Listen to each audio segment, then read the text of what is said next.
Welcome to Aadya TV. నేను మీ journalist Arun. మనతో పాటు కాంగ్రెస్ నాయకుడు దరువు ఎలా ఉన్నారు అడిగి తెలుసుకునే ప్రయత్నం చేద్దాం. చెప్పండి సార్, ఎట్లా అనిపిస్తుంది మరి నిన్న ఇచ్చిన ఎస్సీ వర్గీకరణ, దాని మీద మీ స్పందన ఏంటి? అంటే కొంత జనాభా దామాష ప్రకారం వర్గీకరణ పోరాటమే జనాభా దామాష ప్రకారం జరిగింది కాబట్టి ముఖ్యమంత్రి రేవంత్ రెడ్డి గారు నిన్న వర్గీకరణ అంశాన్ని కమిషన్ చైర్మన్ ఇచ్చిన దాన్ని అమలుపరిచే విషయంలో మాదిగల పక్షాన నిలబడ్డాడు.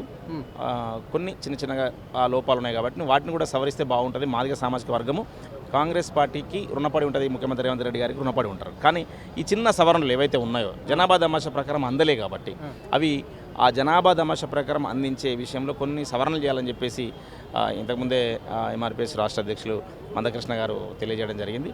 అవి ఎందుకంటే న్యాయపరమైనటువంటి డిమాండే కాబట్టి గతంలో ఏబిసిడీల గురించి కొట్లాడినాం. సరే, ఇక్కడ ఆది ఆంధ్రలో అంటే ఉమ్మడి ఆంధ్రప్రదేశ్లో ఉన్నట్టుగా రెల్లి సామాజిక వర్గం కానీ ఆది ఆంధ్ర కానీ ఇక్కడ తక్కువ ఉంటారు కాబట్టి ఇక్కడ 3 కేటగిరీలుగా చేశారు. ఈ 3 కేటగిరీలలో కొంత ఇప్పటికే అంటే 2 అంశాలని ప్రాధాన్యతగా తీసుకొని వర్గీకరణ చేయడం జరిగింది కాబట్టి వెనుకబాటుతనము అలాగే జనాభా, ఈ 2 అంశంలో కూడా ఈ 2 అంశాల్లో కూడా వెనుకబడ్డది మాది కమ్యూనిటీ. అంటే కమిషన్ ఇప్పుడు తమిళనాడు పోయింది, హర్యానా పోయింది, పంజాబ్ పోయింది, అక్కడ నుంచి చూసే ఇక్కడ చేసామని చెప్తున్నారు. మరి అక్కడ 2 మాత్రమే ఉన్నాయి కదా, ఇక్కడ 3 ఎందుకు?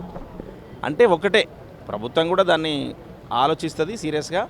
ఇప్పటికైనా కొన్ని సవరించే అవకాశం ఉంది కాబట్టి సవరిస్తే ఇప్పుడు అన్నం పెట్టినప్పుడు ఇంకా కూర కూడా వేస్తే అయిపోతుంది కదా అనే రీతిలో సమాజం చూస్తుంది. కాబట్టి ఇది కొంత పెట్టి ఇంకా పూర్తిగా చేయనట్టుగా ఉండేది పద్ధతి కంటే కూడా సంపూర్ణంగా మాదిగ జనాభా దమాషా ఎంతనో, మాదిగ జనాభా అంటలే నేను, యావత్ దళిత సమాజం, ఈ ఎస్సీ సమాజంలో ఈ ఉమ్మడి రిజర్వేషన్ ఏదైతే ఉంటుందో దీన్ని కేటగరైజేషన్ చేసే విషయంలో జనాభా దామాషా ప్రకారం చేయాలన్నటువంటి డిమాండ్ 30 సంవత్సరాలుగా జరుగుతున్న డిమాండ్ కాబట్టి ఆ దిశగా చేస్తే ఈ మాదిగ సామాజిక వర్గము ప్రభుత్వానికి రుణపడి ఉంటుందని చెప్పేసి తెలియజేస్తాను. Okay, right, thank you. ఇది పరిస్థితి. అంటే మాదిగ సామాజిక వర్గాన్ని దృష్టిలో పెట్టుకొని, అంటే పాపులేషన్ దృష్టిలో పెట్టుకొని రిజర్వేషన్ కావాలి, కానీ కొంచెము కమిషన్ ఇచ్చిన రిపోర్ట్ని కూడా కొంచెం తప్పుతో పట్టించినట్లు అనిపిస్తుంది అని చెప్పేసి ఆయన చెప్పడం అనేది జరిగింది. కెమెరా పర్సన్ శ్రవంత్, అరుణ్, ఆద్య టీవీ, హైదరాబాద్.